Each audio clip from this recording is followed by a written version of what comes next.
विट्ठल विठोबा अर्थात पांडुरंग एक हिंदू देवता हैं जिनकी पूजा मुख्यतः महाराष्ट्र, कर्नाटक, गोवा, तेलंगाना तथा आंध्र प्रदेश में होती हैं। उन्हें आमतौर पर भगवान विष्णु अथवा उनके अवतार कृष्ण की अभिव्यक्ति माना जाता है। विट्ठल अक्सर एक सांवले युवा लड़के के रूप में चित्रित किए जाते हैं, एक ईंट पर खड़े और दोनों हाथ कमर पर रखे। कभी कभी उनकी पत्नी रखुमाई रिक्षमनी भी साथ होती हैं। विट्ठलस्वामी मंदिर दक्षिण भारत के प्रसिद्ध स्थानों में से एक है। यह मंदिर कर्नाटक राज्य के हम्पी में स्थित है। हम्पी के समस्त मंदिरों में यह सबसे ऊंचा है। माना जाता है कि राजा कृष्णदेव राय ने 1000 राम एवं विट्ठलस्वामी नामक मंदिरों का निर्माण करवाया था। हम्पी बाजार से 2 किमी की दूरी पर स्थित 16 शताब्दी में निर्मित विट्ठलस्वामी मंदिर विश्व विरासत स्थल की सूची में शामिल प्रमुख स्मारक है। मंदिर की नक्काशी विजयनगर साम्राज्य के वास्तुकारों की तकनीकी जादूगरी को दर्शाती है। मंदिर विजयनगर शैली का एक सुंदर नमूना है। इसके विषय में फर्ग्यूसन का विचार है कि यह फूलों से अलंकृत वैभव की पराकाष्ठा का द्योतक है, जहां तक शैली पहुंच चुकी थी। हम्पी में विट्ठलस्वामी का मंदिर सबसे ऊंचा है। यह विजयनगर के ऐश्वर्य तथा कला वैभव के चरमोत्कर्ष का द्योतक है। मंदिर के कल्याण मंडप की नक्काशी इतनी सूक्ष्म और सघन है कि यह देखते ही बनता है। विट्ठलस्वामी मंदिर का भीतरी भाग 55 फुट लंबा है और इसके मध्य में ऊंची वेदिका बनी है। भगवान का रथ केवल एक ही पत्थर में से काटकर बनाया गया है, जो देखने में सुंदर है। मंदिर के निचले भाग में सर्वत्र नक्काशी की हुई है, जिससे मंदिर की खूबसूरती और बढ़ती है। लांगेहर्स्ट के कथनानुसार यद्यपि मंडप की छत कभी पूरी नहीं बनाई जा सकी थी और इसके स्तंभों में से अनेक को मुस्लिम आक्रमणकारियों ने नष्ट कर दिया, तो भी यह मंदिर दक्षिण भारत का सर्वोत्कृष्ट मंदिर कहा जा सकता है। फर्ग्यूसन ने भी इस मंदिर में हुई नक्काशी की भूरी भूरी प्रशंसा की है। कहा जाता है कि पंढरपुर के विट्ठल भगवान इस मंदिर की विशालता देखकर यहां आकर फिर पंढरपुर चले गए थे। श्री हरि विट्ठल पूजा मुख्यतः महाराष्ट्र, कर्नाटक, गोवा, तेलंगाना तथा आंध्र प्रदेश में होती है और साथ ही तमिलनाडु, केरल और गुजरात में भी होती हैं। श्री हरि विट्ठल की पूजा अधिकतर मराठी लोग करते हैं, किंतु वह कुलदेवता के रूप में लोकप्रिय नहीं है। पंढरपुर में श्री हरि विट्ठल भगवान का मुख्य मंदिर है, जिसमें उनकी पत्नी रखुमाई रिक्षमनी के लिए एक अलग अतिरिक्त मंदिर भी उपस्थित हैं। इस संदर्भ में पंढरपुर को प्रेम से भक्तों द्वारा भूवैकुंठ अर्थात पृथ्वी पर श्री हरि विष्णु भगवान के निवास का स्थान कहा जाता है। महाराष्ट्र, कर्नाटक और तेलंगाना के भक्त पंढरपुर में श्री विट्ठल मंदिर में ज्ञानेश्वर जी 13वीं शताब्दी के समय से आते हैं। पंढरपुर के मुख्य मंदिर में बड़वा परिवार के ब्राह्मण पुजारी पूजा विधि करते हैं। इस पूजा में 5 दैनिक संस्कार होते हैं। प्रथम संस्कार सुबह लगभग 3 बजे भगवान को जागृत करने के लिए एक आरती है, जिसे काकडारती कहा जाता है। द्वितीय संस्कार पंचामृत पूजा होती है, जिसमें पंचामृत के साथ स्नान भी कराया जाता है और मूर्ति का सुबह के भक्तों के दर्शन लिए श्रृंगार किया जाता है। तृतीय संस्कार एक और पूजा है, जिसमें दोपहर का भोजन और मूर्ति का श्रृंगार किया है। इसे माध्याह्न पूजा के रूप में जाना जाता है। चतुर्थ संस्कार दोपहर की भक्ति के पश्चात सूर्यास्त पर रात का भोजन होते हैं, जिसे अपराह्न पूजा कहते हैं। पंचम संस्कार सेजारती होती है, जो रात 10 के पश्चात भगवान को सुलाने के लिए की जाती हैं। मंदिर की विशेषता यह है कि यहाँ पर कुछ स्थान ऐसे हैं जिसे खटखटाया जाए तो उसमें से संगीत के 7 स्वरों की ध्वनि निकलती है। विजय विठला मंदिर हम्पी बाजार से 2 किलोमीटर की दूरी पर है। इस मंदिर में जाकर आप विष्णु भगवान से मन्नत भी मांग सकते हैं और वहां के स्तंभ पे आप स्वर बजा के भी देख सकते हैं। यह भारत में 3 प्रसिद्ध पत्थर रथों में से है। अन्य 2 कोणार्क ओडिशा और महाबलीपुरम तमिलनाडु में हैं। 16वीं शताब्दी में इसका निर्माण विजयनगर शासक राजा कृष्णदेवराय के आदेश पर किया गया था। यह मंदिर भगवान विष्णु के आधिकारिक वाहन गरुड़ को समर्पित है। भारतीय पुरातत्व सर्वेक्षण ASI ने सुरक्षा के लिए हम्पी में विजया विटाला मंदिर परिसर में प्रसिद्ध पत्थर के रथ के चारों ओर लकड़ी के बैरिकेड लगा दिए हैं। यह यूनेस्को की विश्व धरोहर स्थल भी है। ऐसा विट्ठल मंदिर परिसर में पत्थर के रथ की सुरक्षा के लिए कदम उठाए गए हैं। द्रविड़ शैली में निर्मित रथ पर नक्काशी की गई है, जिसमें पौराणिक युद्ध के दृश्य दिखाए गए हैं। 2 विशालकाय पहियों पर खड़े होकर 2 हाथी रथ को खींचते हुए दिखाई देते हैं। यह पत्थर का रथ इकट्ठे किए गए कई छोटे पत्थरों से बना हुआ है। विजयनगर साम्राज्य के अंत में सेना के आक्रमण से पत्थर का रथ आंशिक रूप से क्षतिग्रस्त हो गया था। महाराष्ट्र का एक प्रसिद्ध तीर्थ स्थान है। भीमा नदी के तट पर बसा यह गांव शोलापुर जिले में अवस्थित है। इस गांव में भगवान कृष्ण और उनकी पत्नी रुक्मिणी का विट्ठल रुक्मिणी मंदिर नाम का एक मंदिर है। इस मंदिर में भगवान कृष्ण और देवी रुक्मिणी के काले रंग की सुंदर मूर्तियां हैं। यह मंदिर भक्तों के लिए गहरी आस्था का केंद्र बना हुआ है। इस मंदिर में विठोबा के रूप में भगवान श्री कृष्ण की पूजा की जाती है।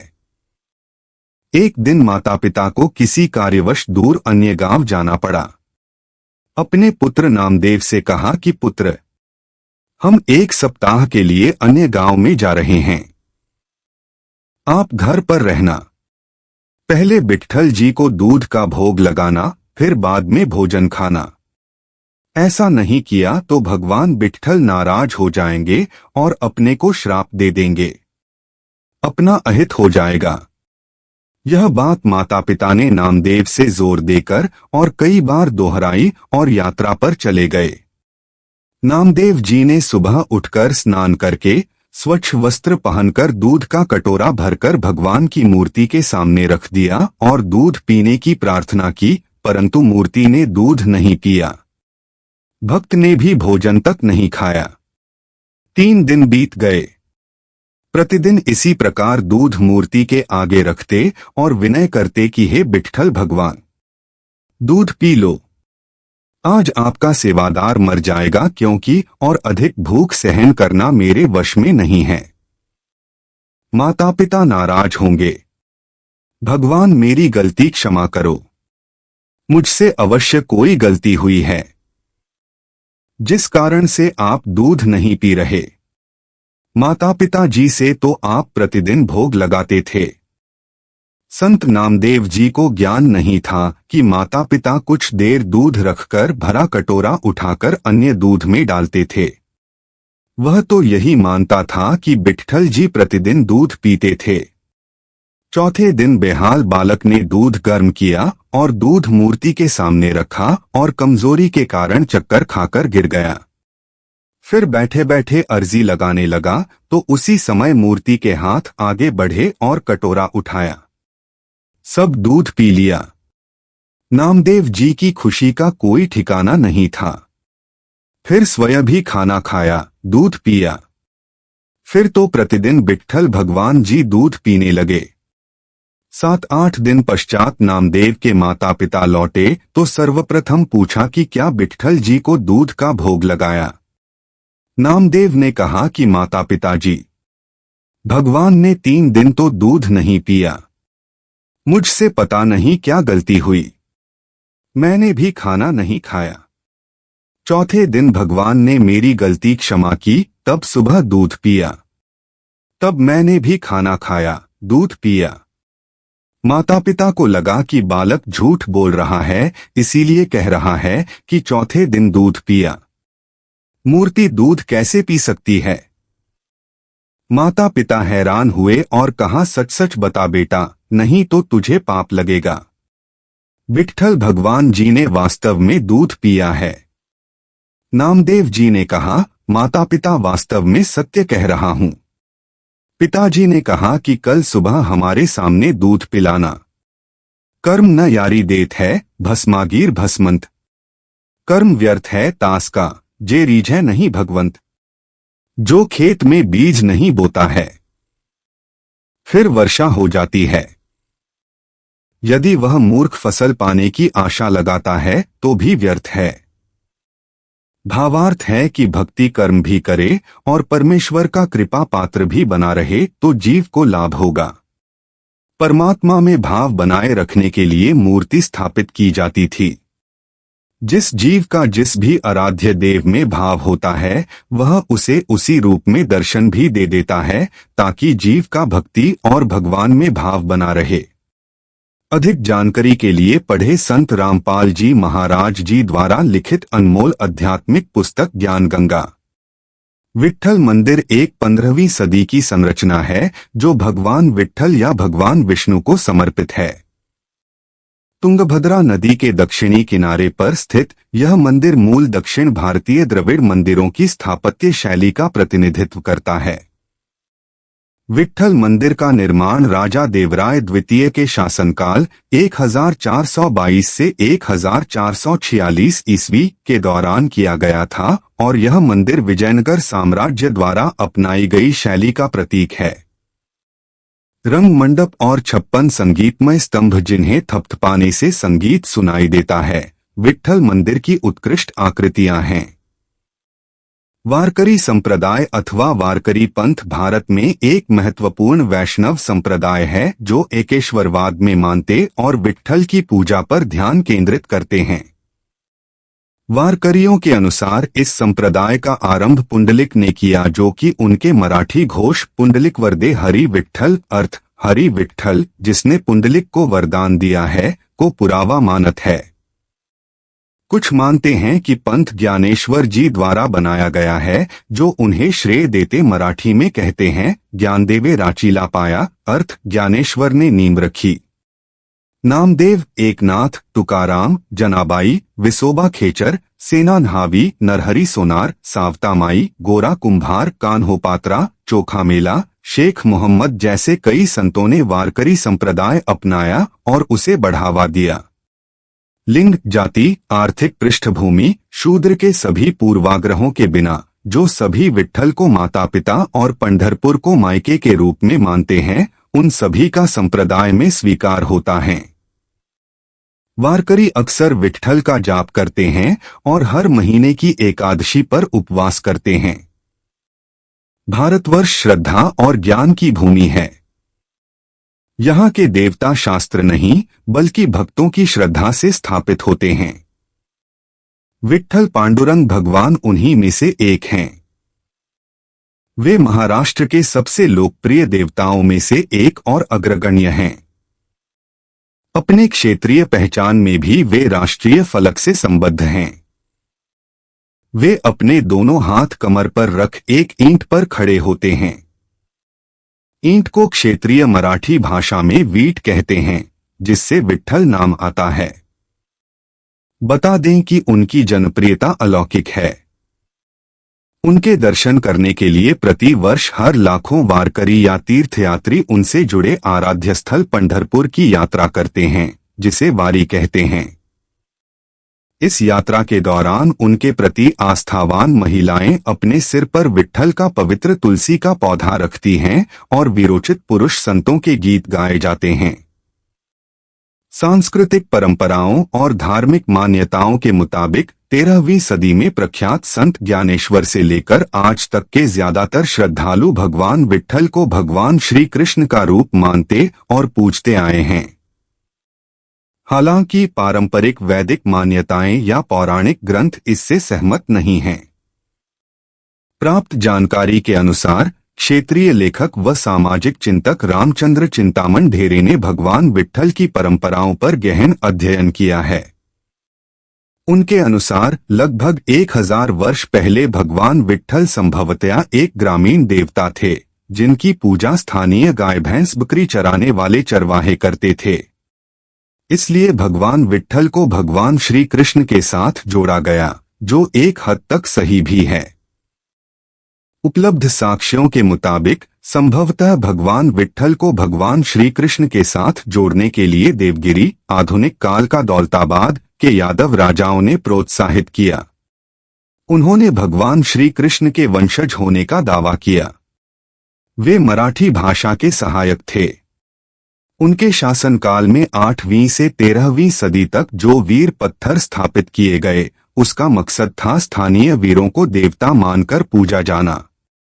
उनका यह अनुप्रयोग बेहद सफल रहा।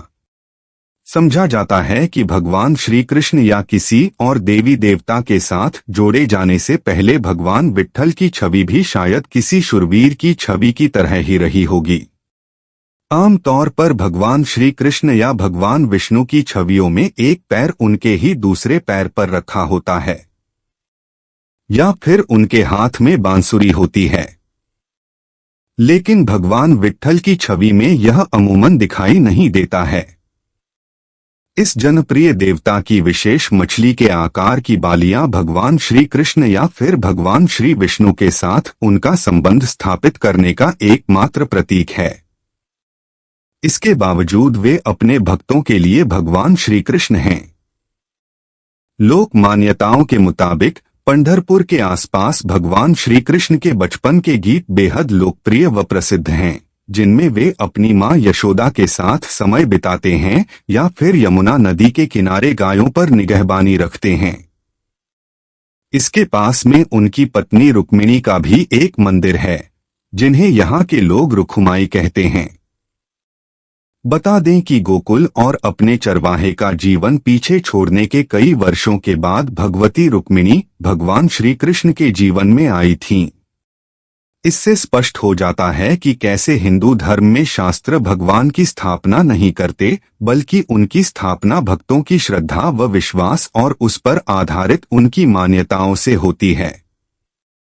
इससे भी रोचक बात यह है कि महाराष्ट्र के ज्यादातर कविसंत जैसे ज्ञानेश्वर, नामदेव, एकनाथ, जनाबाई और तुकाराम भगवान विट्ठल को विठोबा अर्थात पिता ही नहीं बल्कि विठाई यानी माता भी मानते थे। यह अपने आप में अद्भुत, अलौकिक और अविस्मरणीय बात है। उनके प्रति जनमानस की निवेदित श्रद्धा ही उन्हें सबसे प्रसिद्ध बनाकर लोकमानस में उन्हें स्थापित करती है।